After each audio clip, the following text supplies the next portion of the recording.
ईसा ने सारे काम तो निपटाए। जब महेश और उसके मम्मी पापा जाने लगे तो सबने हाथ जोड़कर विदा किया। सब आराम करने लगे, पर ईसा बहुत देर तक सब कुछ समेटती रही। ईसान बेचैनी से कमरे में चक्कर लगाता रहा। ईसा ने आते ही पूछा, आप सोए नहीं अभी तक? ईसान, क्यों, सो जाना चाहिए था क्या? ईसा, आपको अचानक क्या हो जाता है? एकदम से गुस्सा हो जाते हो, और वैसे भी जन्मदिन पर इतना गुस्सा नहीं करते। और पास बैठते हुए कहा कि आपको सब अच्छा तो लगा ना? ईशान ने कहा कि बताया तो था कि सब अच्छा है, दोबारा क्यों पूछ रही हो? ईसा, और चलने के लिए जगह सोच ली आपने? ईशान, कहाँ चलने के लिए? मैं समझा नहीं। ईसा ने प्यार से कहा कि बहन, जिसके बारे में आप रविवार को जाने की सोच रहे थे। ईशान, अभी नहीं सोचा, और अब सोने दो, मुझे नींद आ रही है। ईसा, अच्छा, वो आप हेल्प बुक भी तो लाने वाले थे।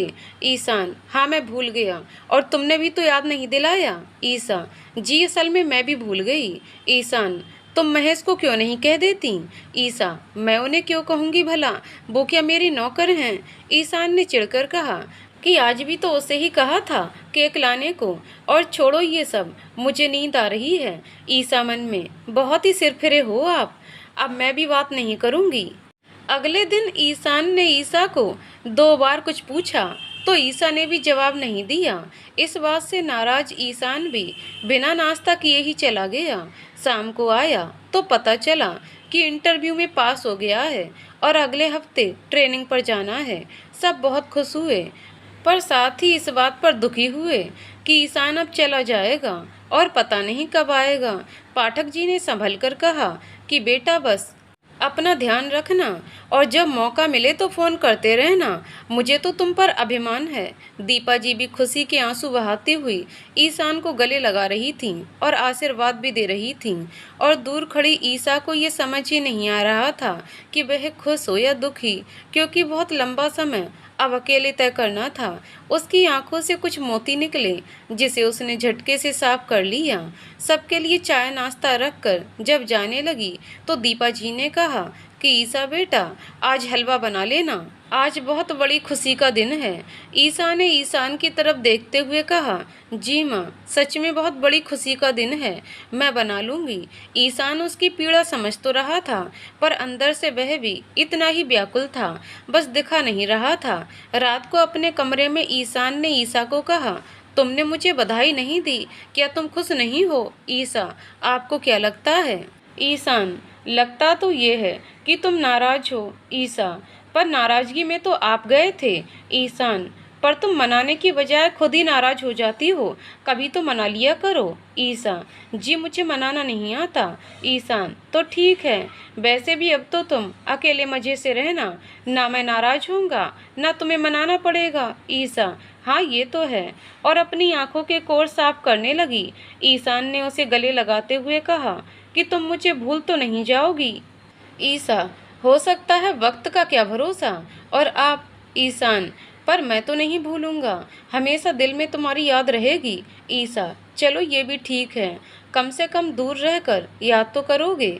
ईशान, ओह तो क्या मैं तुम्हें याद नहीं करता? ईसा, नहीं बस गुस्सा करते हो। ईशान, अच्छा ठीक है, अब जब तक यहाँ हूँ बिल्कुल गुस्सा नहीं करूँगा।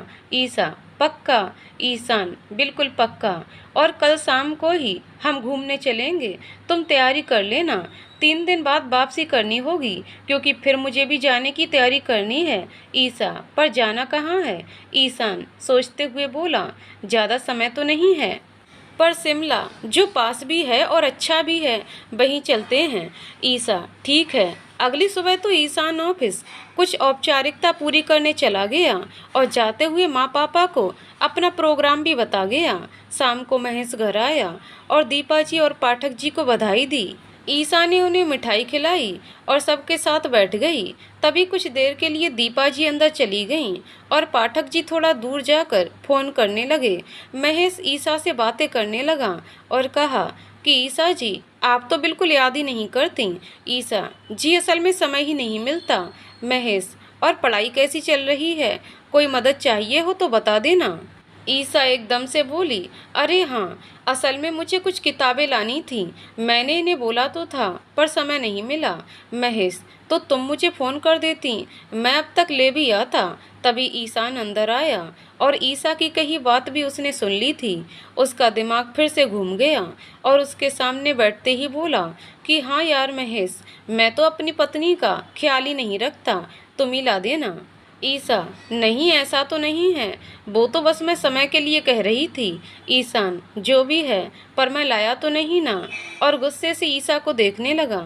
महेश उनकी बात समझ नहीं पाया और कहा कि अरे यार, पहले तो तुम्हें बहुत मुबारक हो भाई, अब तो तू ईद का चांद हो जाएगा। ईशान, क्यों? मैं आता रहूँगा जब छुट्टी मिलेगी। और हाँ, अभी हमें निकलना है, आकर मिलता हूँ तुमसे। महेश, अच्छा तो तू मुझे भगा रहा है ना? ईशान, जो मर्जी समझ ले। और हाँ, पीछे से माँ पापा को कभी कभार मिलने आ जाया करना। महेश, क्यों नहीं, तुम चिंता मत करो, अपनी ट्रेनिंग अच्छे से करना। ओके, अब मैं चलता हूँ। तभी ईसा चाय ले आई और कहा कि अरे महेश जी, कम से कम चाय तो पीते जाओ। ईशान ने उसे फिर घूरा, लेकिन ईसा का ध्यान नहीं था। चाय पीकर बह तो चला गया। ईसा कमरे में जाकर बोली, सुनिए, मैंने सब जरूरी सामान रख तो लिया है, पर एक बार आप भी देख लेते। ईशान, कौन सा सामान और किस लिए? ईसा, जी आप सुबह कह रहे थे कि हम दोनों घूमने जा रहे हैं, भूल गए क्या? ईशान, हाँ मैंने ऐसे ही कह दिया था, अब नहीं मन है कहीं जाने का, और वैसे भी मेरी तबीयत ठीक नहीं है। ईसा घबराकर उसके पास जाकर बैठी और उसके माथे पर हाथ लगाकर पूछा कि क्यों, क्या हुआ, सर दर्द है क्या? ईशान ने उसका हाथ झटका और कहा कि जाओ तुम यहाँ से, मुझे बस आराम करना है। ईसा बहुत ही प्यार से बोली, देखो जी, आपने सुबह ही मुझसे वादा किया था कि आप बिल्कुल गुस्सा नहीं करोगे। ईशान उठकर बैठ गया और कहा कि ईसा, मैंने कहा ना, मुझे आराम करना है, और हर वक्त ये चिकनी चुपड़ी बातें मुझसे नहीं होती। जाओ तुम अपना काम करो। ईसा भी बहुत गुस्से में बोली कि मैं इस कमरे से कहीं नहीं जाने वाली, आपको आराम करना है तो बेशक कीजिए, और हो सके तो मुझे बस इतना बता दें कि सुबह तो आपका मूड बहुत अच्छा था, फिर आखिर अब किस बात का गुस्सा कर रहे हो? मैं तो समझ ही नहीं पा रही आपका स्वभाव। जब मन किया गले लगा लिया, जब मन किया जूते मारे, आखिर मेरा कसूर क्या है? ईशान, तो मतलब तुम्हें बहस करनी है? तुम्हारा जो मन करे वो करो। लो, मैं ही चला जाता हूँ नीचे, समझी? वैसे भी तुम यही तो चाहती हो, मैं तो वैसे भी कुछ करता ही कहाँ हूँ।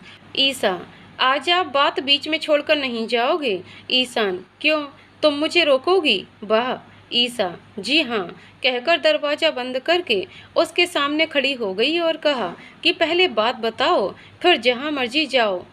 ईशान, ईसा सामने से हटो। ईसा, जी नहीं। ईशान ने हाथ पकड़कर हटाना चाहा, पर ईसा बोली, मैं अपने आप हट जाऊंगी, पहले ये बताओ कि गुस्से का कारण क्या है? ईशान मन में सोचने लगा, वो तो उसे खुद भी नहीं पता, बस जब महेश और ईसा को हंसते बोलते देखता है तो खून खौलता है, जबकि ईसा पर विश्वास भी पूरा है, पर फिर सहन नहीं होता जब महेश से बात करती है, और अपना दिमाग शांत करके बोला कि कोई बात नहीं है, और बेड पर जाकर लेट गया और लाइट बंद कर दी। ईसा भी अब कुछ नहीं बोली, चुपचाप अपनी जगह पर लेट गई। ईशान की रात में आँख खुली तो ईसा के चेहरे पर हाथ फेरते हुए अपने आप को ही बोला कि पता नहीं ईसा, मुझे क्या हो जाता है, मैं क्यों इतना बुरा बर्ताव कर जाता हूँ, जबकि ऐसा करना चाहता भी नहीं। ईसा की भी उसकी सांसों की गर्मी से आँख खुल गई और देखा कि ईशान उसे एकटक निहार रहा है। वह भी कुछ पल उसे देखती रही, पर अचानक पीठ मोड़ ली और आंखें बंद कर लीं। ईशान उसके और करीब होकर बोला कि अब कौन कर रहा है गुस्सा? ईशान ने उसे हाथ से दूर रहने को बोला और सो गई। ईशान बड़बड़ करता रहा कि ये नहीं कि मैं यहाँ थोड़े दिन हूँ, प्यार से बात कर ले, पर नहीं, बहस में नंबर 1 है। अब ईशान घर पर ही था। ईसा चुपचाप सारे काम करती रही और ईशान कुछ जरूरी पेपर्स देख रहा था। ईसा ने जो बैग लगाया था उसे खाली करने लगी। ईशान ने कहा कि बैग खाली क्यों कर रही हो? ईसा ने कोई जवाब नहीं दिया और अपना काम करती रही। रात तक कमरे में भी नहीं आई और तभी आई जब उसने देखा कि ईशान सो चुका है। अगली सुबह दीपा जी ने ईसा के साथ मिलकर न जाने कितनी तरह की मिठाई और नमकीन चीज़ें बना दी। पूरा दिन दोनों लगी रहीं। ईशान ने बहुत मना किया कि वह ये सब नहीं ले जाएगा, पर दीपा जी ने उसे चुप रहने को ही कहा। ईशान ने ईसा को बहाने से बुलाया और कहा कि ईसा चलो अब चलते हैं, अभी भी 2 दिन बाकी हैं। पर ईसा ने कहा कि एक दिन लड़ाई में चला जाएगा और एक दिन डांट खाने में, तो अच्छा यही है कि यहीं रहें, कम से कम बाकी काम तो होंगे। शाम को दीपा जी ने ईशान को कुछ सामान लाने के लिए बाजार जाने को कहा, तो ईशान ने कहा कि ईसा को भी भेज दो, मुझे ये सब खरीदना नहीं आता। तो ईसा भी साथ चली गई। उसके पास कोई चारा नहीं था। वह उसी मॉल में गए जहां ईसा पहले गई थी। सब सामान लिया। ईशान ने ईसा के लिए चुपचाप एक गिफ्ट लिया और जेब में रख लिया। ईशान, यार मैं तो बहुत थक गया हूँ, आओ बैठो कुछ खा पी लेते हैं। ईसा भी बैठ गई और ईशान कुछ खाने को लेने चला गया। तभी ईसा के सामने वही लड़के आ गए जिन्होंने पहले भी बदतमीजी की थी। ईसा एक बार तो डर गई क्योंकि वह भी उन्हें पहचान गई थी। लड़के ने कहा कि आज फिर तुम अकेली आई हो और तुम्हारा आशिक कहाँ है? लगता है तुम्हें भी हमारी याद आ ही रही होगी। ईसा, तुम यहाँ से चुपचाप चले जाओ, वरना आज तुम किसी भी हाल में बचने वाले नहीं हो, समझे? लड़का, ओह तो आज क्या तुम थाने ले चलोगी या पुलिस वाले की बीबी हो? पर जो भी हो, बहुत सुंदर हो। ईसा खड़ी हुई और उसे थप्पड़ मारने लगी तो लड़का बहुत गुस्से में चिल्लाया और कहा कि उस दिन तो तुम्हें उस आशिक ने बचा लिया था और आज हमें मौका मिला है अपना बदला लेने का। ये बात ईशान ने सुन ली। तभी ईसा भी जोर से चिल्लाई और हाथ छुड़ा लिया। तब तक ईशान ने पहुंचकर उनकी पहले तो अच्छे से खबर ली और फिर सीधा थाने में फ़ोन करके उन्हें उनके हवाले कर दिया। ईसा कुछ कहती इससे पहले ही ईशान ने गाड़ी स्टार्ट की। वह चुपचाप बैठ गई। थोड़ी देर बाद बोली कि मैं आपको बताने ही वाली थी, पर ईशान पहले क्या हुआ था और किसने तुम्हारी मदद की थी? ईसा, जी वो महेश जी ने। ईशान, मुझे किस लिए नहीं बताया और महेश कैसे पहुंचा या उसी के साथ आई थी? ईसा, जी नहीं, मैं आई तो अकेली थी, पर वो अचानक से आए और उस दिन भी ये लड़के बदतमीजी कर रहे थे। ईशान गुस्से में गाड़ी रोकता है और कहा कि ईसा, तुमने क्या क्या छुपाया है और क्यों? तुम्हें क्या लगता है मैं तुम्हारी मदद नहीं करता? और महेश को बुलाया तो क्या मुझे बुला नहीं सकती थी या बता तो देती कम से कम? ईसा, हाँ बता सकती थी, पर आपके गुस्से के डर से नहीं बताया। ईशान फिर कुछ भी नहीं बोला, चुपचाप घर पहुँचे और ईशान सीधा अपने कमरे में गया। ईसा बहुत डरी हुई थी। दीपा जी ने बहुत बार पूछा कि चेहरा क्यों उतरा है, पर वह टाल गई। ईसा ने ईशान को 2-3 बार खाने के लिए बुलाया, पर अंदर से कोई जवाब नहीं आया। रात को जब उसने दरवाज़ा खटखटाया तो ईशान ने दरवाज़ा तो खोल दिया, पर वह बालकनी में जाकर खड़ा हो गया। ईसा ने बहुत कोशिश की उससे बात करने की, पर ईशान ने कोई जवाब नहीं दिया। ईसा आंसू बहाते हुए न जाने कब सो गई और सोचती रही कि काश मैं उसी दिन सब बता देती। ईशान बहुत देर बाद अंदर आया और लेट तो गया, पर नींद आंखों से कोसों दूर थी। उसे यही डर था कि ईसा ने कहीं कुछ और तो नहीं छुपाया। सुबह ईसा जब उठी तो ईशान सो रहा था। वह काफ़ी देर तक उसे देखकर सोचती रही कि आप भी अपनी जगह सही हो, मुझसे गलती हो गई है। फिर सारे काम निपटा कर वह ईशान के लिए चाय बनाकर ले आई और ईशान को उठाते हुए कहा, सुनिए उठ जाइए ना। ईशान की आंख तो खुल गई, पर साथ ही मुँह फेर लिया। ईसा ने उसके चेहरे को अपनी ओर करके कहा कि अच्छा मैं माफ़ी मांगती हूँ, और कान पकड़ लिए। ईशान उसकी भोली सूरत देखकर एक बार तो सब भूल गया, पर जल्दी ही सब याद भी आ गया और उठकर जाने लगा। तो ईसा ने कहा कि क्या आप इसी नाराज़गी में यहाँ से चले जाओगे? मैं माफ़ी मांग तो रही हूँ। ईशान ने पलटकर देखा और कहा कि कर दिया माफ़, अब तंग मत करो। ईसा ने चाय का कप देते हुए कहा, अच्छा ये तो ले लो, आपने रात को भी कुछ नहीं खाया। ईशान चाय लेकर बैठ गया, पर चेहरे पर बहुत गंभीरता थी। ईसा, आपने मुझे माफ़ नहीं किया ना, तो सजा ही दे दीजिए, कम से कम कुछ शांति तो मिलेगी। ईशान, ईसा तुम बस चुप रहो, यही सजा है समझी। ईसा, मैं बिल्कुल चुप हो जाऊंगी, बस एक बार मेरी बात तो सुन लीजिए, इतना हक तो आखिर होना चाहिए। ईशान का मन तो बिल्कुल नहीं था, पर कहा कि बोलो। ईसा, असल में उस दिन जब वो लड़के बदतमीजी कर रहे थे, मैं बहुत डर गई थी, लेकिन सही समय पर महेश जी अचानक आ गए थे। मैंने उन्हें नहीं बुलाया, बुलाना ही होता तो सबसे पहले आपको बुलाती। और आप ही बताओ, ऐसे में फ़ोन करने की सुध ही कहाँ रहती है। महेश जी ने उन्हें बहुत मारा था, मैंने ही उनकी शिकायत करने से मना कर दिया था, ये सोचकर कि इतनी मार काफ़ी है, अब ये ऐसी हरकत किसी के साथ नहीं करेंगे। ईशान, पर घर आकर तो बता सकती थी। ईसा, जी बस सोचा कहीं आप परेशान ना हो, इसलिए नहीं बताया, अब तो माफ़ कर दिया ना। ईशान, ठीक है, और उठकर जाने लगा। कहा कि मुझे कुछ ज़रूरी काम से बाहर जाना है, नाश्ता तैयार कर दो। वह जब नीचे आया तो सामने ही महेश बैठा था।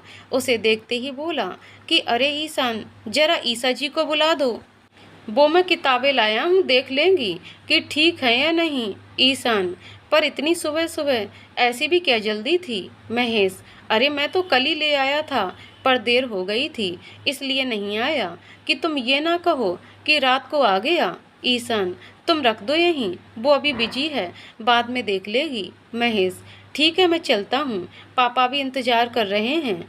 और तुम कब जा रहे हो देहरादून। ईशान, कल शाम को जाना है।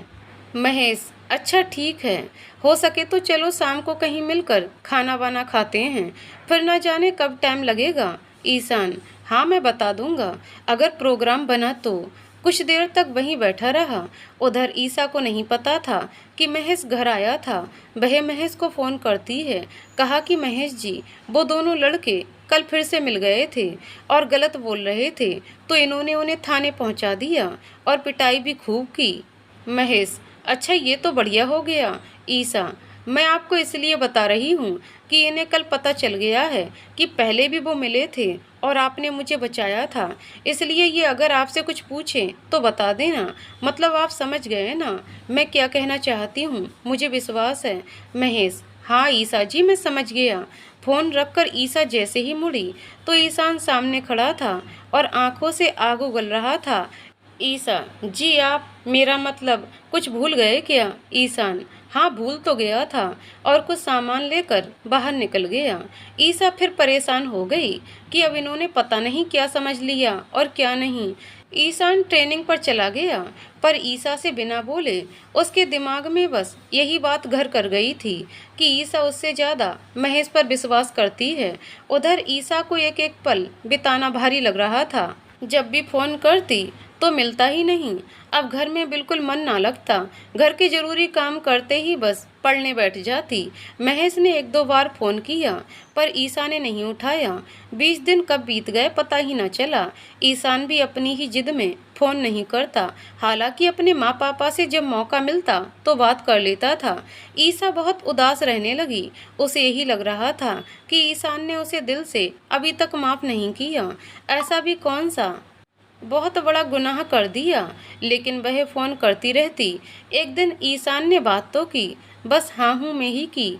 ईसा ने बहुत समझाने की कोशिश की, पर वह नहीं समझा। अब ईसा ने भी समझाना छोड़ दिया था। इसी दौरान उसके भी फाइनल पेपर्स होने लगे। ईशान भी धीरे धीरे नॉर्मल होता गया, या फिर ये बात याद करने का समय ही ना मिलता। ईसा से मिले उसे भी 2 महीने हो गए और बहुत याद भी आ रही थी, और तभी उसे 2 दिन की छुट्टी भी मिल गई। वह घर लौटा, पर इससे पहले उसने घर में किसी को नहीं बताया। जब घर आया तो उसे ही बहुत बड़ा सरप्राइज़ मिला, वो ये कि ईसा अपने घर चली गई थी। दीपा जी ने बताया कि उसके पापा की तबीयत बहुत ख़राब थी, इसलिए मैंने ही भेज दिया, और पेपर्स भी हो गए थे तो भेज दिया, कुछ दिन मन ठीक रहेगा। ईशान इस बात से और भी चिढ़ गया कि बता नहीं सकती थी, पर अगले ही पल सोचा कि कैसे बताती, मैं भी तो बात नहीं कर रहा था और ना ही मैंने आने के बारे में बताया था। दीपा जी ने ईशान को कहा कि हो सके तो तुम मिलाओ बेटा। ईशान, नहीं माँ, मुझे तो कल शाम को वापस जाना है। रात को फ़ोन मिलाया तो ईसा थक कर सो चुकी थी।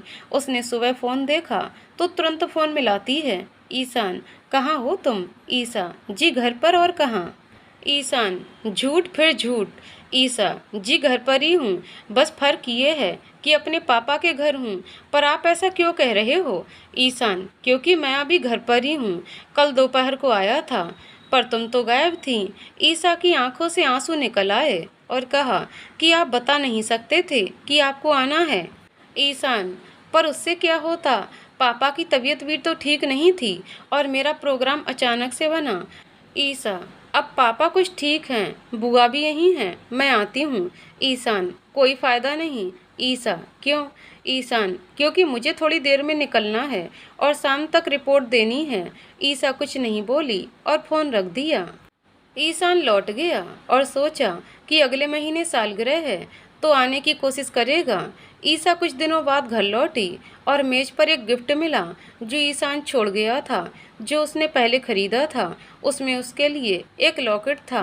वह तुरंत अपनी चैन में उसे डाल लेती है और सोचती है कि ये बहुत खराब है, प्यार है, पर प्यार से बात तक नहीं कर सकते।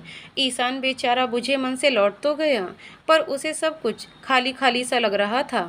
सोचने लगा कि उसने एक बात को ज़्यादा तूल दे दिया, पर इसमें भी तो ईसा की गलती है कि उसने सब छुपाया। इसके बाद ईशान एक हफ्ते के लिए बहुत बिजी हो गया। फ़ोन करना तो दूर, वह फ़ोन उठा भी नहीं पाया। ईसा एक दिन गिन गिन कर काटने लगी और इंतज़ार के अलावा कोई चारा नहीं था, और अपनी सालगिरह के लिए सोचने लगी कि 4 दिन बाद है, पता नहीं ईशान आ भी पाएंगे या नहीं। तभी पाठक जी की तबीयत खराब हो गई और ईसा जल्दबाजी में महेश को ही बुलाती है और पाठक जी को एडमिट कराया गया। उन्हें माइनर अटैक आया था। इस दौरान महेश ने दिन रात एक कर दिया और ईसा और दीपा जी को भी संभाला। 3 दिन बाद पाठक जी को छुट्टी मिली। ईशान को भी दीपा जी बता देती हैं, पर वह भी ना आ पाने के लिए मजबूर था और शर्मिंदा भी। ईसा, महेश जी, अगर आप ना होते तो ना जाने क्या होता। आपका बहुत बहुत धन्यवाद। रोती हुई ईसा को महेश ने साइड से गले लगाया और कहा कि बताओ, इस वक्त अगर मैं नहीं करता तो कौन करता भला? दोस्त होते किस लिए हैं? और तभी ईशान घर में घुसता है और दोनों को देखता है तो जोर से बोला, महेश। ईसा रोते हुए ईशान के गले लगती है और कहा कि अच्छा हुआ आप आ गए, पापा जी आपको ही याद कर रहे थे, अंदर चलिए। पर ईशान को कुछ सुनाई नहीं दिया। तभी दीपा जी ने कहा, आ गया बेटा, चलो पहले पापा से मिल लो। ईशान अंदर जाकर पाठक जी से मिलता है और कहता है कि अब मुझे कहीं नहीं जाना, अब मैं यहीं रहूँगा। पाठक जी, अच्छा तुम पागल हो गए हो जो सारी मेहनत खराब करोगे? बेटा अब तो कुछ ही महीनों की बात है। वैसे भी यहाँ ईसा और तुम्हारी माँ हैं मेरा ध्यान रखने को, तुम चिंता ना करो। दीपा जी, हाँ बेटा तुम परेशान मत हो, यहाँ तो वैसे भी महेश ने बहुत संभाला है। उसने 3 दिन अपने ऑफिस और घर की शक्ल तक नहीं देखी। ईशान, हाँ माँ वो तो है, पर उसकी आंखों के सामने कुछ देर पहले का सीन घूम रहा था। ईशान अपने पापा के पास बैठा रहा। उसे वो सब याद आ रहा था जो उसके पापा ने उसके लिए किया था, और इस मुकाम तक वह उनकी वजह से ही पहुंचा था। तभी महेश अंदर आया। दीपा जी ने उसे भी बैठने को कहा। ईशान चाहते हुए उसकी तरफ देख नहीं रहा था। ईसा सबके लिए चाय ले आई। ईशान ने चाय लेते हुए ईसा को एक नज़र देखा कि उसका चेहरा मुरझा सा गया है, आंखें सूजी हुई हैं। सबको चाय देकर ईसा जाने लगी तो दीपा जी ने उसे भी कुछ देर बैठने को कहा। दीपा जी, ईशान तुम्हारे पापा आज अगर तुम्हारे सामने हैं तो बस ईसा के कारण ही हैं। इसी ने महेश को फ़ोन करके बुलाया और 4 दिन से बच्ची ना सोई है, ना ही चैन से बैठी है। मुझे तो कुछ काम ही नहीं करने दिया। ईशान दिल ही दिल में ईसा का बहुत शुक्रगुजार था। महेश जी, आंटी जी, अब मैं चलता हूँ। ईशान, चलो मैं छोड़ देता हूँ, और बाहर तक आया। कहा कि महेश तुमने पापा का बहुत ध्यान रखा, उसके लिए बहुत शुक्रिया। महेश, अरे कैसी बात कर रहे हो यार, और ईसा जी ने ज़्यादा ध्यान रखा सबका, बहुत बहुत अच्छी किस्मत है तेरी। अच्छा, वरना आजकल की लड़कियां तो सास ससुर को देखना तक पसंद नहीं करती। ईशान उसके मुंह से ईसा की तारीफ सुनकर अंदर से जल भुन गया और कहा कि चल ठीक है, फिर मिलते हैं। दीपा जी ने ईसा को पहले ही आराम करने के लिए कमरे में भेज दिया था और ईशान ने जिद की कि वो पापा के पास ही बैठेगा। पर थोड़ी देर बाद जब पाठक जी सो गए तो दीपा जी ने जबरदस्ती ईशान को भी कमरे में भेज दिया। ईशा को नींद तो बहुत आई थी, पर वह ईशान की राह देख रही थी। ईशान, तुम सोई नहीं अभी तक? ईशा, जी बस ऐसे ही नींद नहीं आ रही। ईशान चेंज करके आया और कहा कि लाइट बंद करो, मुझे नींद आ रही है। ईशा उसके पास लेटी और बाजू पर सर रख लिया। ना जाने क्यों उसकी आंखों से आंसू निकल आए। ईशान उसे देखकर बोला, वैसे महेश बहुत अच्छा है, सब कुछ संभाल लिया, पापा को, मम्मी को। और रुककर बोला कि तुम्हें? ईशा, हाँ जी, वो किसी काम को कभी मना नहीं करते। ईशान, वो आता तो रहता है ना? ईशा, नहीं, बस अभी आए थे जब पापा की तबीयत खराब हुई थी। ईशान, फोन तो करता ही होगा? ईशा, हाँ जी, फोन तो 2-4 दिन में कर ही लेते हैं, यही पूछते हैं कि कोई काम तो नहीं। ईशान सारे सवाल अपनी तसल्ली के लिए पूछ जरूर रहा था, पर उसे यकीन नहीं हो रहा था कि ईशा सही जवाब दे रही है। उसके दिमाग में फितूर चढ़ा हुआ था कि हो ना हो महेश और ईशा के बीच कुछ चल रहा है। ईशान को चुप देखकर ईशा ने कहा कि आप मुझे भूल तो नहीं गए? ईशान अपने ही ख्यालों में गुम था। ईशा फिर पूछती है कि आप मुझे याद तो करते हो ना? ईशान, नहीं, मेरा मतलब हाँ हाँ, और तुम? ईशा, मैं तो एक पल भी नहीं भूलती। और ईशान के हाथ को पकड़कर कहा कि आपको पता है आज हमारी सालगिरह है, पर मैं आपसे नाराज़ हूँ।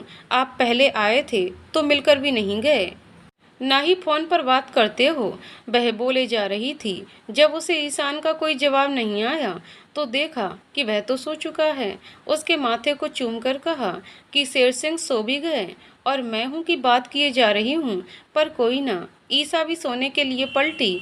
ईशान ने उसे नींद में भी अपनी बाहों में कैद कर लिया और बड़बड़ाने लगा कि यहीं रहे। सुबह जब उसकी आंख खुली तो वह अभी भी ईशान की बाहों में थी। वह पहले उसके हाथ हटाने लगी तो ईशान की नींद खुल गई और ईशा की अलसाई पर मदहोश करने वाली आंखों में खो गया।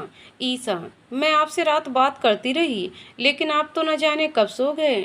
ईशान ने उसे अपने और करीब किया और बालों को पीछे करते हुए कहा कि चलो ठीक है, रात की अधूरी बात पूरी कर लेते हैं, क्या ख्याल है? ईशा ने नजरें झुकाकर कहा कि पर। ईशान ने उसके होठों पर उंगली रखी और कहा कि कोई परवर नहीं। जब ईशा नीचे आई तो दीपा जी ने हलवा बना दिया था और कहा कि बेटा ईशान को बुला लो, जाओ मंदिर हो आओ।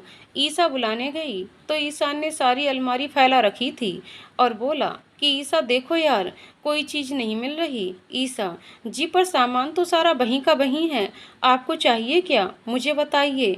ईशान, मुझे मेरा स्वेटर चाहिए क्योंकि अब ठंड शुरू होने वाली है। ईशा, अच्छा, वो तो मेरी अलमारी में रखा है, अभी देती हूँ। और अपनी अलमारी खोलकर देखने लगी। ईशान ने उसके कंधों पर अपना सर रख लिया था। ईशा, जी आप देखने तो दो, तभी तो देख पाऊंगी। ईशान, मैंने कौन सा तुम्हारे हाथ पकड़ लिए हैं, देख लो। ईशा बड़ी मुश्किल से हिल पा रही थी। फिर वह स्वेटर निकालकर बोली, लीजिए ये रहा। और तभी सारे कपड़े नीचे गिर गए और साथ ही वो पेपर भी जो महेश ने बहुत पहले दिया था, वो भी कपड़ों के साथ नीचे गिर गया। ईशा, जी छोड़िए, देखो सारा काम फैल गया और माँ भी बुला रही हैं। ईशान, तुम अपने पति पर ध्यान नहीं देती, देखो मैं कितना कमजोर हो गया हूँ। और भी कसकर पकड़ते हुए कहा, और कल सुबह जाना भी है और तुम हो कि भागी जा रही हो। तभी नीचे से दीपा जी ने आवाज लगाई तो ईशा झट से उसकी पकड़ से छूटते हुए बोली, अब आप भी तैयार होकर नीचे आ जाओ। और साथ साथ सारे कपड़े उठाकर अलमारी में भर दिए। कहा कि इन्हें तो मैं बाद में लगा लूंगी और दौड़कर नीचे चली गई। ईशान वॉशरूम से आया और तैयार होने लगा। नीचे आकर सबसे पहले अपने पापा से मिला और फिर दोनों का आशीर्वाद लिया। फिर दोनों मंदिर गए। लौटते वक्त ईशा ने कहा कि मैं आपको धन्यवाद कहना तो भूल ही गई थी। ईशान, किस बात का? ईशा, आप मेरे लिए ये लॉकेट रख गए थे इसलिए। ईशान, ओह अच्छा लगा तुम्हें। ईशा, क्यों नहीं। ईशान, पर तुमने तो मुझे अभी तक कोई गिफ्ट नहीं दिया, और वैसे भी सालगिरह का तो गिफ्ट बनता ही है। ईसा: हाँ वो तो है। चलिए मैं आपकी पसंद का खाना बना देती हूँ। ओके। ईसान हंसने लगा और कहा कि चलो थोड़ी देर बाहर बैठते हैं। ईसा: जी नहीं, माँ पापा इंतजार कर रहे होंगे, घर चलिए। ईसान: हाँ ये तो है। और दोनों घर पहुँच गए। देखा तो महेश आया हुआ था और माँ पापा से बातें कर रहा था। उसे देखते ही ईशान को अजीब सी बेचैनी हो गई। महेश उठकर गले लगा और सालगिरह की बधाई दी। ईसा रसोई में जाकर खाने की तैयारी करने लगी। उधर महेश सबको अपनी बातों से हंसा रहा था। ईशान ऊपर से बस मुस्कुराहट ही दे रहा था। जब ईसा बाहर आई तो महेश ने कहा कि आओ आओ ईसा जी, चलिए दोनों पहले केक तो काटो। ईशान: अरे इसकी क्या जरूरत थी। महेश: लो भाई, जरूरत क्यों नहीं थी। क्यों ईसा जी, मैं सही कह रहा हूँ ना। ईसा हंसते हुए बोली: जी आप सही कह रहे हो। मैं भी इनसे केक के लिए कहने ही वाली थी, पर जल्दी में बताना ही भूल गई थी। ईशान थोड़ा चिढ़कर बोला: तो कह ही देती, मैं कौन सा मना कर देता। ईसा: जी बिल्कुल, आप तो तभी ले आते, पर मैं ही भूल गई। दीपा जी: अरे छोड़ो ये सब, चलो पहले हंसी खुशी केक काटो, फिर खाना लगाते हैं। ईशान और ईसा ने एक साथ केक काटा। ईसा की खुशी देखकर महेश ने कहा कि आप ऐसे ही खुश रहा करो। क्यों ईशान, मैं सही कह रहा हूँ ना। देखो तुम्हारे आने से इनका चेहरा कैसा चमक रहा है। ईशान ईसा की तरफ देखकर सोचने लगा कि हाँ ये तो है, कल में और आज में कितना अंतर है। फिर कहा कि हाँ, तुम गलत कब कहते हो। ईसा सबको केक देती है, फिर सबके लिए खाना लगाती है। पाठक जी के लिए अलग से खाना बनाया था, वो बेचारे भी मुंह बना बना कर खाने लगे। ईशान जल्दी ही खाना खाकर जाने लगा तो महेश ने कहा कि यार इतनी जल्दी भी क्या है, थोड़ी देर तो बैठ, फिर मैं भी निकलता हूँ। दीपा जी ने ईशान को बिठा लिया। ईसा बाद में सारे काम करने लगी और सबके लिए चाय बना लाई। महेश: आपको कैसे पता चला कि मेरी चाय पीने की इच्छा है। ईसा: जी बस ऐसे ही, जैसे आपको पता चला कि मेरी केक मंगवाने की इच्छा है। सब हंसने लगे, पर ईशान जल भुन गया। महेश: ईशान अब कब आएगा तू। ईशान: सोच रहा हूँ, अब तो ट्रेनिंग पूरी होने पर ही आऊँ। महेश: अरे भाई आते रहना, वरना ईसा जी तो तुम्हें याद कर करके सूख ही जाएंगी। क्यों ईसा जी, मैंने सही कहा ना। ईसा शर्म से नजरें झुकाकर उदासी हो गई। थोड़ी देर बाद ईशान तो अपने पापा के पास बैठ गया। महेश जा चुका था। वह कमरे में गया तो ईसा अलमारी लगा रही थी। उसे देखते ही बोली कि ये महेश जी भी ना हमेशा सबका इतना ख्याल कैसे रख लेते हैं। ईशान उसे खा जाने वाली नज़रों से देखने लगा, पर ईसा अपने काम में लगी रही। तभी ईशान की नज़र उसी पेपर पर चली गई और वह उसे उठाकर जैसे ही खोलने लगा, ईसा उसके सामने आई और कहा कि आप क्या सच में ही ट्रेनिंग पूरी होने पर ही आओगे।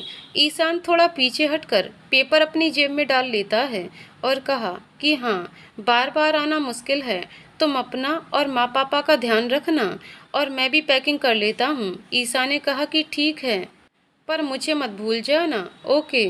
और हाँ, फ़ोन भी रोज किया करो, वरना मैं नाराज़ हो जाऊंगी। ईशान बस गर्दन हिला देता है, फिर बोला कि तुम करेले बना दोगी मेरे लिए, बहुत दिन हो गए हैं खाए। ईसा: जी वो तो मैं बना भी चुकी हूँ। ईशान: अच्छा फिर वो लाल मिर्च का अचार और ला दो, मैं अभी रख लेता हूँ। ईसा: हाँ जी अभी लाई। और भी सामान रख ही लो। सुबह जल्दी में ध्यान ही नहीं रहता और नीचे चली गई। ईशान असल में उसे बहाने से कमरे से भेजना ही चाहता था। वह जैसे ही गई तो ईशान पढ़ने लगा और धम्म से बैठ गया। उसे अपने सारे विचार जो महेश और ईसा को लेकर आते थे सच लगने लगे। उसका मन तो किया कि महेश की जान ही ले ले, पर अभी हाल में जो उसने उसके परिवार के लिए किया है वह ऐसा नहीं कर सकता था। उससे भी ज़्यादा गुस्सा उसे ईसा पर आ रहा था कि उसने भी बार बार पूछने पर भी कभी कुछ ना बताया। आखिर उससे कहाँ कमी रह गई। अगर कभी गुस्सा किया भी है तो प्यार भी तो बहुत किया है, लेकिन ईसा शायद उससे कोई बदला ले रही है। तभी कमरे में ईसा आई और खुश होते हुए बोली, लीजिए आपकी लाल मिर्ची और करेले की सब्जी। फिर हंसने लगी, बोली, सच में आप इतना कड़वा और तीखा खाते हो, तभी हमेशा गुस्सा करते हो। ईशान उसे ऊपर से नीचे तक बस घूरे जा रहा था। ईसा: क्या हुआ जी? आप ऐसे क्यों देख रहे हो? अगर आप इसलिए तो नाराज नहीं है ना कि मैंने आपको गिफ्ट नहीं दिया। वो असल में मैं ला ही नहीं पाई, पर मैंने खाना तो आपकी पसंद का बनाया। ईशान उठकर उसके पास आने लगा। ईशा, देखिए अभी मुझे बहुत काम है, मैं थोड़ी देर में आती हूँ, तब तक आप सोच लीजिए और क्या चाहिए। ईशा जैसे ही वहाँ से हटने लगी तो ईशान ने उसका हाथ सख्ती से पकड़कर उसे दीवार के साथ लगा दिया और आंखों में झांकने लगा। ईसा, जी आप ऐसे क्यों? मेरा हाथ दर्द हो रहा है। ईशान, तुम पहले ये बताओ, कब से चल रहा है ये सब, और मेरे पूछने पर भी कभी क्यों नहीं बताया? ईसा, जी आप किस बारे में बात कर रहे हैं, और पहले हाथ तो छोड़ दें। ईशान, वैसे इतना अच्छा तोहफा आज तक किसी बीबी ने अपने पति को नहीं दिया होगा। बहुत महान बनती हो, पर पीठ पीछे धोखा दे रही हो। ईसा ईशान की आंखों में इतना जहर देखकर डर गई, पर फिर भी कहा कि कम से कम मेरा दोस्त तो बता दीजिए। ईशान उसके चेहरे पर वह पेपर फेंक कर कहता है कि यही है ना वो जो मुझसे छिपाती आ रही हो, और दूर जाकर खड़ा हो गया। ईसा अब समझ गई थी और पास जाकर कहा कि देखिए, सच में ऐसा कुछ भी नहीं है, ये तो बहुत पहले का है और मैं तो इसे भूल भी गई थी। ये न जाने कहाँ से आपके सामने आ गया। इसका तो कोई भी मतलब ही नहीं है। ईशान अब कुछ भी सुनने के मूड में नहीं था। ईशा ने कहा कि वो तो मेरे भाई जैसे हैं। उन्होंने एक बार बदतमीजी की थी, पर जल्दी ही माफ़ी भी मांग ली थी, और इसलिए ही ये लिख कर दिया था। इसके बाद से उन्होंने कभी भी कोई गलत हरकत नहीं की, और करेंगे भी क्यों? आपको मुझ पर तो विश्वास होना चाहिए। ईशा ने जो कुछ भी कहा, ईशान ने नहीं सुना। वह अपने कानों पर हाथ रखकर बालकनी में चला गया। ईसा रोती रही और ईशान से बात करने की बहुत कोशिश की, पर उसने एक ना सुनी। वह अपनी जगह सही था, क्योंकि उसने पहले बहुत बार पूछा था, जो ईसा ने नहीं बताया। सुबह ईशान को जाना था। ईसा सारी रात बैठे बैठे ही सो गई थी। ईशान के उठते ही ईसा की भी आंख खुल गई। ईसा अपने आंसू पोंछते हुए बोली, आप एक बार मेरी बात तो सुन लो। अच्छा ठीक है, मैं आपसे माफ़ी मांगती हूँ। पर ईशान जल्दी ही तैयार होकर नीचे चला गया। दीपा जी, अरे बेटा इतनी जल्दी जा रहे हो? ईशान अपना बैग गाड़ी में रखते हुए बोला कि जी माँ, आप पापा और अपना ध्यान रखना। तब तक ईसा भी नीचे आई और कहा, जी कम से कम नाश्ता तो लेते जाएं। पर वह अपने पापा से मिलने चला गया।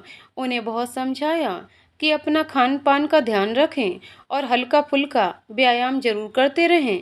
तब तक ईसा ने चाय सैंडविच बना दिए। ईशान को देते हुए बोली, आप प्लीज कुछ खाकर ही बाहर जाएं। दीपा जी भी बीच में बोली, बेटा खाली मुंह नहीं जाते बाहर। तो ईशान ईसा को घूरते हुए चाय उठा लेता है।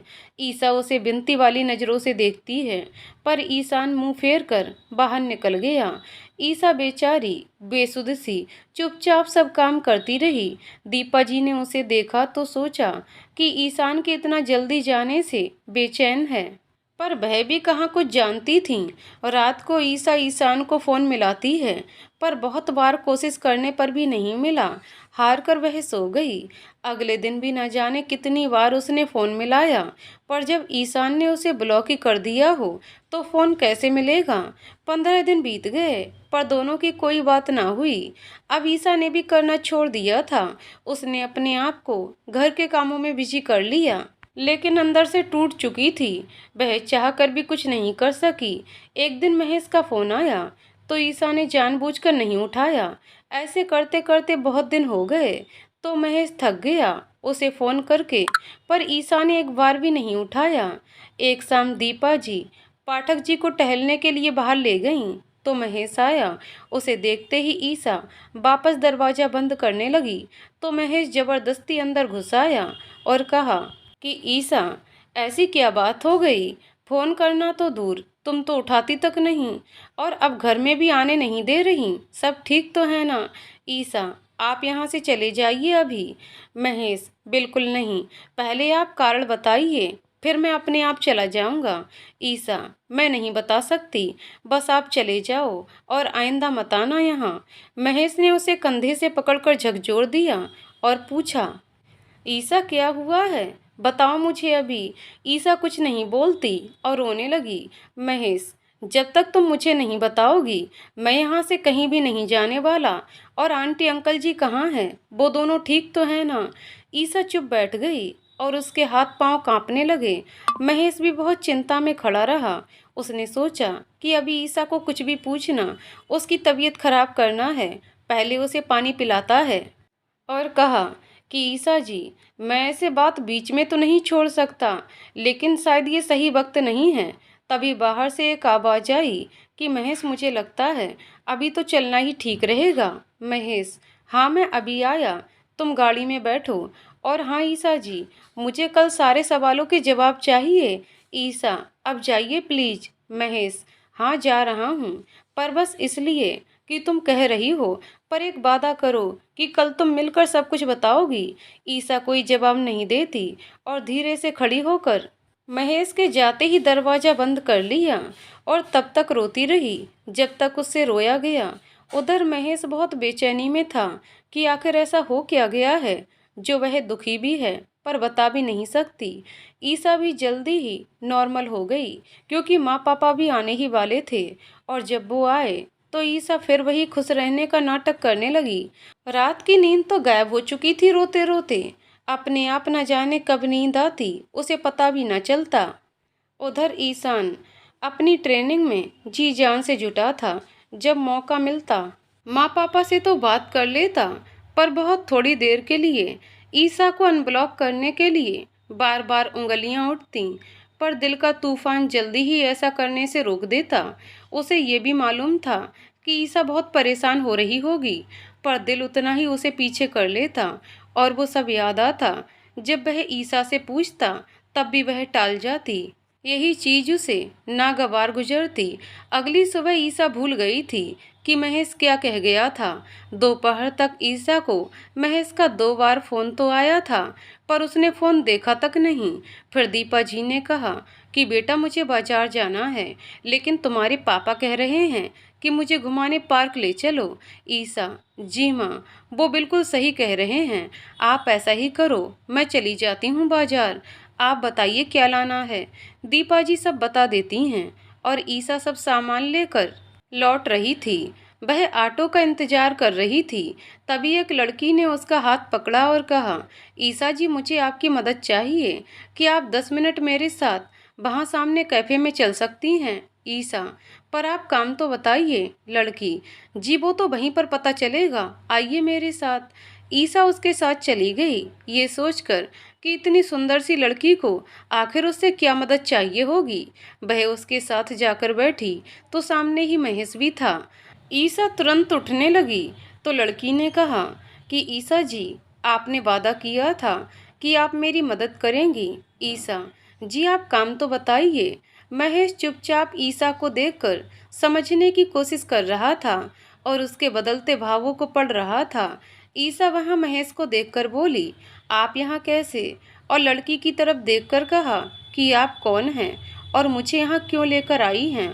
लेकिन दोनों चुपचाप उसे देखते रहे। फिर ईसा ने ही कहा, ठीक है, अगर आपको कुछ बताना नहीं है तो मैं चलती हूँ। महेश, ईसा 5 मिनट रुको। और लड़की की तरफ इशारा करके बोला कि ये रिया है, हम दोनों एक दूसरे से बहुत प्यार करते हैं। ईसा रिया को नमस्ते करती है और कहा कि चलो अच्छी बात है, अब आपकी मम्मी की चिंता खत्म हो जाएगी।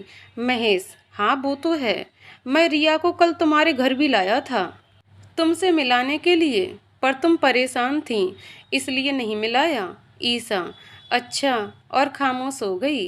कहा कि रिया जी माफ़ करना, मैं कल मिल ना सकी। रिया, जी ईसा जी कोई बात नहीं, आप बहुत अच्छी हैं, महेश आपकी बहुत तारीफ करता है, मैंने ही इससे कहा था कि मुझे भी मिलना है। ईसा, नहीं ऐसी तो कोई बात नहीं, मुझे अच्छा लगा आपसे मिलकर। रिया, मुझे भी, आप कितनी सिंपल हैं और बहुत खूबसूरत भी। फिर रिया ने कहा कि आप रुकिए, मैं अभी आई। कहकर रिया चली गई। ईसा ने महेश को कहा, मैं भी चलती हूँ। महेश, ईसा जी आपने अभी तक ये नहीं बताया कि क्या बात है। ईसा, जी सच में ऐसी कोई बात नहीं। रिया, मैं सबके लिए चाय ले आती हूँ, तब तक आप दोनों बात करिए। महेश, मुझे पता है तुम्हें देरी हो रही होगी, इसलिए जल्दी से बात शुरू करो। ईसा बता देती है कि ईशान उन दोनों के बारे में गलत सोच रहा है और तो और बेहद नाराज है और रोने लगी। महेश, और तुम मुझे अब बता रही हो, मेरे फ़ोन तक का उत्तर नहीं दिया। तुमने बताया नहीं कि हम दोनों बस दोस्त हैं। ईसा, असल में सारी गलती मेरी ही है, मैंने ही उनसे सब छिपाया। उन्होंने मुझसे बहुत बार पूछा, मैं ही बता ना पाई। महेश, मैं बात करता हूँ ईशान से। ईसा, जी बिल्कुल नहीं, फिर तो उन्हें और भी पक्का हो जाएगा। प्लीज़ आप कुछ ना कहें और ना ही मुझसे कभी बात करें। मेरे तुमसे बात ना करने से तो ये बात और भी पक्की हो जाएगी। महेश ने कहा। ईसा, बस मैं कह रही हूँ, प्लीज़ आप कोई बात नहीं करेंगे, और उठकर जाने लगी तो रिया भी आ गई। रिया, अरे ईसा जी आप बैठिए ना। ईसा, मुझे जाना होगा, आप दोनों बैठें। और हाँ, मुझे जानकर बहुत अच्छा लगा कि आप दोनों एक दूसरे को चाहते हैं, बस हमेशा साथ रहना। ईसा घर लौटी और अजीब सा महसूस करने लगी। उसे आज समझ आ गया था, इन सब में गलती उसी की है और वह इसकी सज़ा भुगतने को तैयार भी है। वह ईशान को फ़ोन मिलाती है, पर हमेशा की तरह मिलता नहीं। आज उसने फैसला कर लिया कि अब वह भी कोशिश नहीं करेगी और इसी को सजा मानकर आगे बढ़ेगी। ईशान को गए लगभग 1 महीना हो गया था। वह ईसा की फ़ोटो अक्सर फ़ोन में देखता, पर तभी जहर से भर जाता। उसे लगता कि उसका सब कुछ छिन चुका है।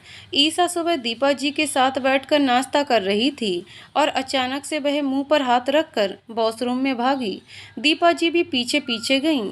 देखा कि ईसा उल्टी कर रही है। जब ईसा बाहर आई तो उसे चक्कर आने लगे। दीपा जी ने उसे संभाला और तुरंत डॉक्टर को बुलाया। डॉक्टर ने ईसा को चेक किया और कहा कि बधाई हो दीपा जी, आप दादी बनने वाली हैं। पर दीपा जी खुशी के मारे आगे का सुन ही नहीं पाईं, तो डॉक्टर ने ही कहा, पहले मेरी बात तो पूरी सुन लें। दीपा जी, हाँ जी बोलिए डॉक्टर, क्या बात है? ईसा ठीक तो है ना? डॉक्टर, जी वैसे तो ठीक है, पर बहुत कमज़ोर होने के कारण ईसा को अपने खान पान का ध्यान रखना होगा और साथ ईसा किसी चिंता में है जिसका असर बच्चे पर पड़ सकता है। ईसा भी तब तक उठकर बैठी। उसे डॉक्टर ने दवाई वगैरह दे दी थी। कहा कि मेरा बच्चा ठीक तो है ना? डॉक्टर, हाँ बच्चा तो ठीक है, पर आपको 3 महीने बहुत ध्यान रखना होगा और फल ज़्यादा लेने होंगे। दीपा जी, आप चिंता ना करें, मैं अपनी बच्ची का बहुत ध्यान रखूंगी। बस आप मुझे ये बता दें कब क्या देना है। डॉक्टर दीपा जी को सब बताकर चली गईं। दीपा जी ने ईसा को अपनी छाती से लगा लिया और कहा कि बेटा तुम नहीं जानती, तुमने इस घर को कितनी बड़ी खुशी दी है। मैं अभी ईशान को बताती हूँ, देखना वो कैसे दौड़ा चला आएगा। ईसा भी बहुत खुश थी, पर उसे भी ये पता था कि ईशान इतनी जल्दी उसे माफ़ नहीं करेगा, और ये बात याद आते ही उसकी आंखें गीली हो गईं। दीपा जी, नहीं बेटा, इतनी बड़ी खुशी पर आंसू नहीं निकालते, और उसे गले से लगा लिया।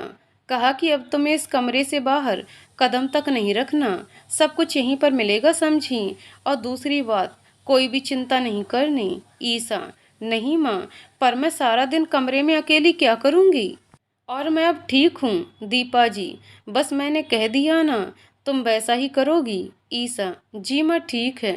रात को दीपा जी ने ईशान को बहुत बार फ़ोन मिलाया, पर नेटवर्क समस्या के कारण मिल नहीं पाया, और ईसा का खाना पीना सब कमरे में ही दे दिया और देर रात तक ईसा के साथ ही बैठी रहीं। अब वह ईसा का और भी ध्यान रखती। ईसा ही उन्हें इतना ख्याल ना रखने को कहती और कहती वो बस पापा का ध्यान रखें। कुछ दिनों बाद ईसा का परिणाम भी आ गया और वह बहुत अच्छे नंबरों से पास हो गई। उसे बस इंतज़ार था तो बस ईशान के फ़ोन का, और वह इंतज़ार अब उसके लिए जीने का मकसद बन गया था। लगभग 15 दिनों तक महेश ने भी कोई फ़ोन नहीं किया। ईसा की तबीयत ज़्यादा अच्छी नहीं थी। वह अगर 10 मिनट के लिए भी उठती तो उसे सांसें चढ़ जाती और चक्कर आने लगते, जबकि दीपा जी ने उसके सभी ज़रूरी कामों के लिए एक मेड और लगा दी थी। अब उसे आगे पढ़ाई भी करनी थी, फाइनल ईयर था, तो वह छोड़ भी नहीं सकती थी। उसने इस बारे में दीपा जी को बताया तो पहले तो उन्होंने मना कर दिया, पर जब ईसा ने कहा उसकी पहले की सारी मेहनत भी खराब हो जाएगी। तो वह मान गईं। ईसा को कहा कि वह उसके लिए किताबें तो मंगा देंगी, पर वह अपने दिमाग पर ज़्यादा बोझ नहीं डालेगी। ईसा: जी माँ, बिल्कुल नहीं, वह अपने बेड पर ही पढ़ लिया करेगी, प्लीज। दीपा जी: अच्छा अच्छा, ठीक है। और अगर मुझे लगा कि पढ़ने से तुम्हारी सेहत पर जरा सा भी असर हुआ है तो सारी किताबें हटा दूंगी। ईसा: जी माँ, पक्का। और वैसे भी आपने मुझे खिला खिला कर मोटा भी तो कर दिया है। दीपा जी: हाँ, देखो कहीं तुम्हारे वजन से बेड टूट ही ना जाए। और दोनों हंसने लगीं।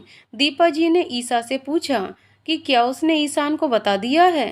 तो ईसा के चेहरे पर एकदम से मायूसी छा गई और कहा कि जी माँ, बता तो दूं, पर फोन नहीं मिलता। उसे यही कहना पड़ा और पूछा कि क्या आपकी बात हुई इस बारे में।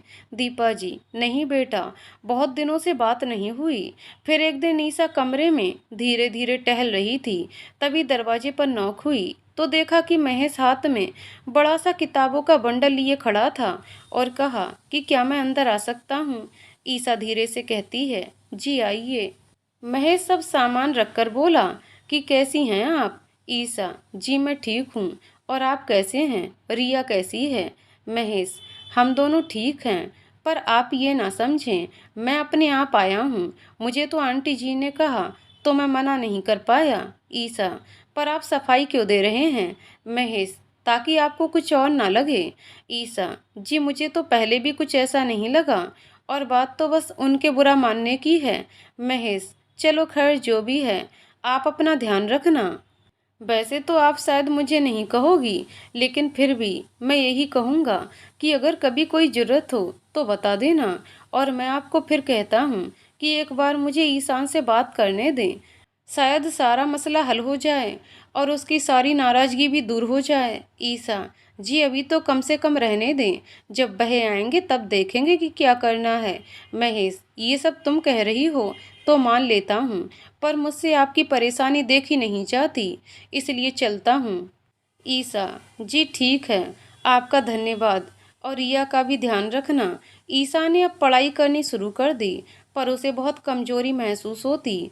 अब रात भर उसे नींद ही ना आती। एक सुबह दीपा जी ने कहा कि ईसा बेटा, मेरी रात ईशान से बात हुई थी, हाल चाल पूछकर खुशखबरी देने ही वाली थी कि फ़ोन कट गया। और बेटा तुम भी कोशिश करते रहना।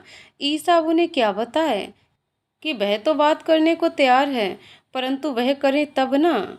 2 महीने हो गए थे, पर ईशान का गुस्सा कम नहीं हो रहा था। उसने माँ पापा से भी जल्दी में एक दो बारी बात की। एक सुबह जब दीपा जी ईसा के कमरे में आईं तो देखा ईसा सो रही थी। हाथ लगाकर देखा तो उसे तेज बुखार था। वह घबरा गई और डॉक्टर को आने के लिए कहा तो शहर से बाहर थीं।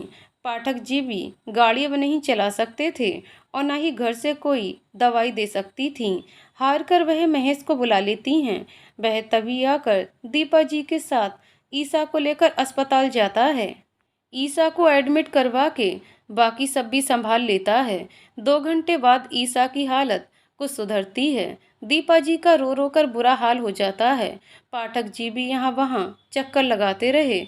जब डॉक्टर ने कहा कि अब ईसा और उसका बच्चा ठीक है, पर अब ईसा को और भी ज़्यादा ध्यान रखना होगा, उसे बेड से भी नीचे नहीं उतरना है। कहा कि 2 महीने बीत गए और 2 महीने जितना हो सके ध्यान रखो। और ये सारी हालत चिंता से ही खराब हुई है। दीपा जी भी सोचने पर मजबूर थीं कि ईसा को ऐसी कौन सी चिंता है जिससे ये हालत हो गई। जहाँ तक उन्हें पता था कि ईशान भी उससे बात कर लेता था, चाहे बहुत दिनों बाद ही क्यों ना करे, क्योंकि पूछने पर ईसा यही बताती थी थोड़ी बहुत बात हो ही जाती थी। पर वह भी अभी खुशखबरी नहीं दे पाई है। शाम तक महेश उनके साथ ही रहा। रात को भी जब छुट्टी मिली तो घर छोड़ने आया। अब ईसा का कमरा ऊपर था और ईसा को सीढ़ियाँ नहीं चढ़ना था। दीपा जी: ईसा तुम्हें तो बेटा ऊपर नहीं जाना है, तुम कुछ दिन नीचे ही रह लो। ईसा: माँ वो तो ठीक है, पर मेरा सामान ऊपर है और आपकी परेशानी बढ़ जाएगी, मैं धीरे धीरे चली जाती हूँ। दीपा जी: नहीं बेटा, मैं कोई रिस्क नहीं ले सकती, पहले ही तुम्हारी तबीयत ठीक नहीं है। महेश: जी आंटी, आप बुरा ना माने तो और सही लगे तो मैं ईसा जी को ऊपर छोड़ आता हूँ। दीपा जी, हाँ बेटा, ये सही रहेगा, तुम ठीक कह रहे हो। ईसा, नहीं माँ, बिल्कुल नहीं, मैं बहुत आराम से चली जाती हूँ। दीपा जी, बस अब तुम कुछ नहीं बोलोगी। ईसा के पास कोई चारा नहीं था। महेश उसे गोद में उठाकर ऊपर बेड पर लिटा देता है। पूरे रास्ते ईसा ने आंखें बंद कर रखी थीं। महेश, ईसा जी सुनिए, अब आप आंखें खोल सकती हैं। ईसा आंखें खोलकर कहती है कि धन्यवाद महेश जी, अब आप जा सकते हैं। तभी दीपा जी महेश के लिए चाय ले आती हैं और कहती हैं कि ईसा, महेश से ऐसे कैसे बात कर रही हो? बेचारा सुबह से हमारे साथ परेशान हो रखा है और तुम उसे जाने को कह रही हो। ईसा, नहीं माँ, मेरा ये मतलब नहीं था, मैं इसलिए कह रही थी आप भी थक गए होंगे, इसलिए घर जाकर आराम कर लें। महेश, जी आंटी जी, ईसा जी सही कह रही हैं, मुझे असल में कुछ काम भी है, मैं चलता हूँ। महेश के जाते ही दीपा जी ने उसे खाना दिया और दवाई दी और आराम करने को कहकर नीचे चली गईं।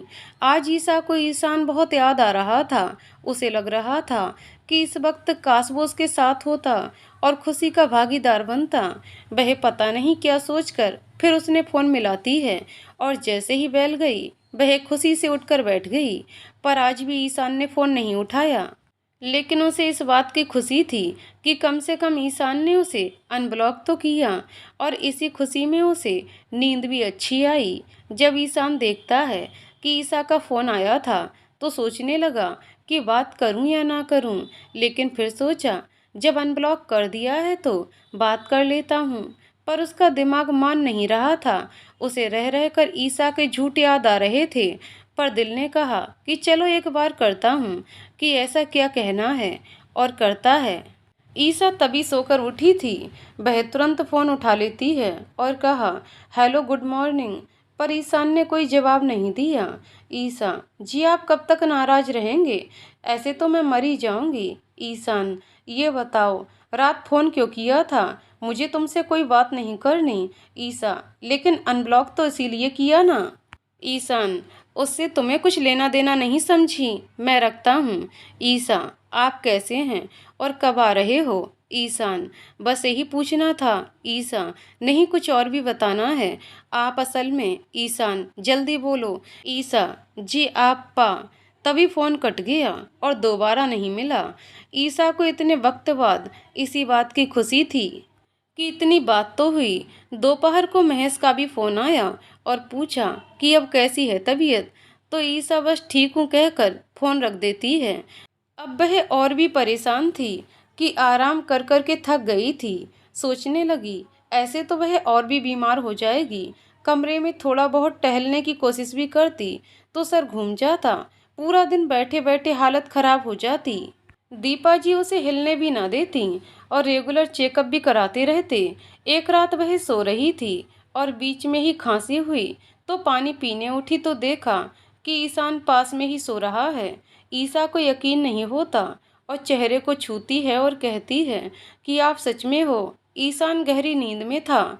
ईसा सोच ही रही थी कि दीपा जी आई और कहा कि बेटा ईसा, इसे सोने दो, ये अभी थोड़ी देर पहले ही आया है। ईसा, जी माँ, मुझे तो पता ही ना चला। और खुशी उसके चेहरे पर साफ साफ दिखाई दे रही थी। लगभग 2 घंटे बाद ईशान उठा। ईसा बेड पर ही लेटी थी। उसे देखते ही ईशान कुछ पल के लिए तो उसे देखता रहा। ईसा, कैसे हैं आप? ईशान मुंह फेर कर उठा और बाहर जाने लगा। ईसा, मुझे आपको कुछ बताना है, 5 मिनट रुकिए। ईशान, मैं तुम्हारी बकवास सुनने यहाँ नहीं आया, समझी? और हाँ, कोशिश करना कि दोबारा बात करने की कोशिश ना करो, मैं यहाँ ज़रूरी काम से आया हूँ। ईसा, जी, लेकिन एक बार सुन तो लें।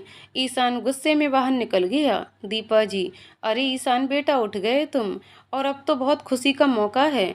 बेटा मैं चाहती हूँ अगर तुम रुको तो कथा करवा लेते हैं। ईशान, माँ मुझे शाम को ही वापस जाना है और ज़रूरी काम से आया हूँ, और ऐसी कौन सी बड़ी बात हो गई जो आप ये सब करवा रहे हो? लास्ट वाली बात कहने ही वाला था कि उसका फ़ोन बज गया और बात करता करता बाहर निकल गया। दीपा जी, ये लड़का भी ना बहुत बिजी है, इतने समय में आया है फिर भी बैठकर बात नहीं कर सकता। ईसा आज ईशान के रवैये से बहुत दुखी हुई। मन में बस यही दुआ मांग रही थी, कम से कम सुने तो सही। शाम तक ईसा ने कुछ भी ढंग से नहीं खाया। जब ईशान लौटा तो पहले तो काफ़ी देर अपने पापा के साथ ही बैठा रहा, फिर दीपा जी को जल्दी खाना लगाने को बोला। फिर कमरे में जाकर सामान लगाने लगा तो ईसा अभी भी बेड पर ही थी। ईसा, आप आज ही जा रहे हो? ईशान, तुमसे मैंने क्या कहा था? और ये क्या महारानी की तरह यहीं बैठी रहती हो? तभी ईसा के लिए मेड खाना ले आई और कहा कि दीदी खा लीजिए, आपने सुबह से कुछ नहीं खाया, इसका बुरा असर बच्चे पर भी पड़ेगा। ईसा, ठीक है तुम जाओ अभी। ईशान ने कुछ सुना और कुछ नहीं, बस जो सुनना चाहिए था वही नहीं सुना। ईसा आंखें भर भर कर ईशान को एकटक देखती रही, पर उसने तो उसकी तरफ देखा तक नहीं। फिर ईसा उठकर वॉशरूम गई। जब वापस आई तो उसे चक्कर आ गए और अचानक से ईशान ने उसे गिरने से बचा लिया, बेड पर बिठाने लगा। तभी दीपा जी आईं और ईसा को बेहोश सा देखा तो कहा, हे भगवान, अब क्या हो गया? ईसा अब ठीक थी और कहा कि माँ मैं ठीक हूँ, आप चिंता ना करें। ईशान ने भी देखा कि ईसा का चेहरा पीला पड़ चुका है। दीपा जी, ईशान बेटा, अब तो तुम ही समझा कर जाओ, मेरी तो सुनती नहीं। ऐसे बच्चा कैसे ठीक रहेगा? और आज तो सुबह से कुछ नहीं खाया। ईशान हैरान होकर बोला, बच्चा? किसका बच्चा? दीपा जी हैरानी से ईसा की तरफ देखते हुए कहती हैं कि ईसा, ये बुद्धू क्या कह रहा है? यह मजाक कर रहा है? ईसा खामोशी से ईशान को देखती रही और फिर पलकें गीली हो गईं। दीपा जी, ईशान जल्दी से ईसा को खाना खिलाओ, मैं तुम्हारा भी भेजती हूँ, कहकर नीचे चली गईं। ईसा ने अब आंखें बंद कर ली थीं और ईशान उसे एकटक देख रहा था। सोचने लगा कि शायद ईसा इसी बारे में बात कर रही थी बताने के लिए, पर उसके दिल में जो नफरत थी वह इस बात से भी कम ना हुई। लेकिन फिर भी ये जरूर कहा, ईसा चलो उठो खाना खा लो। ईसा ने मुंह फेर लिया और कहा कि आप जाइए, देरी हो जाएगी। ईशान बेड पर जितने भी कपड़े और बाकी सामान रखा था सब फेंकने लगा। कहा कि माँ तुम्हारी इतनी मिन्नतें करके गई हैं, उसके बावजूद तुम नखरे कर रही हो। ईसा उठकर बैठी और कहा, और आप भी तो इतने वक्त से मुझसे बात तक नहीं कर रहे, जबकि मैंने माफ़ी भी मांग ली है और यहाँ तक कि सज़ा भी। ईशान, तो क्या एहसान कर रही हो? मत मांगो माफ़ी और ना ही सज़ा, मेरा इस बात से कोई लेना देना नहीं। तब तक ईशान का भी खाना आ गया। ईशान, मैं तुमसे फिर कह रहा हूँ कि खाना खा लो वरना अच्छा नहीं होगा। ईसा चुपचाप खाना खाने लगी और फिर कहा कि सुनिए, आप क्या खुश नहीं हैं? ईशान, मैं बहुत खुश हूँ, पर बस बच्चे के लिए, और पास आकर बैठा। पर तुम्हें मुझे बताना तो चाहिए था। ईसा भी आंखों में खुशी लेकर बोली, मैं कब से बताना तो चाह रही थी, पर आप। ईशान, जो सच में ही अंदर से बहुत खुश था, लेकिन उससे ज़्यादा नाराज भी। ईसा कान पकड़कर फिर कहती है कि मुझे माफ़ कर दो, मैं सच में बहुत शर्मिंदा हूँ। मैं वादा करती हूँ कि आगे से आपसे कभी भी कोई बात नहीं छिपाऊंगी। ईशान को यकीन तो हो रहा था उसकी मासूमियत को देखकर, पर अभी सही फैसला नहीं कर पा रहा था। ईसा जी, कुछ तो कहिए, मैं आपसे सच में बहुत प्यार करती हूँ और अब तो हमारे प्यार की निशानी भी आने वाली है। ईशान, ये बात उस बात से बहुत अलग है। बाकी तुम अपना और अपने बच्चे का बहुत ध्यान रखना। मैं निकलता हूँ, मुझे देरी हो रही है। आगे की कहानी अगले वीडियो में। तो दोस्तों, आपको कहानी कैसी लगी कमेंट करके ज़रूर बताइएगा। कहानी पसंद आई हो तो वीडियो को लाइक शेयर करें और चैनल को सब्सक्राइब करें। कहानी को पूरा सुनने के लिए बहुत बहुत धन्यवाद दोस्तों।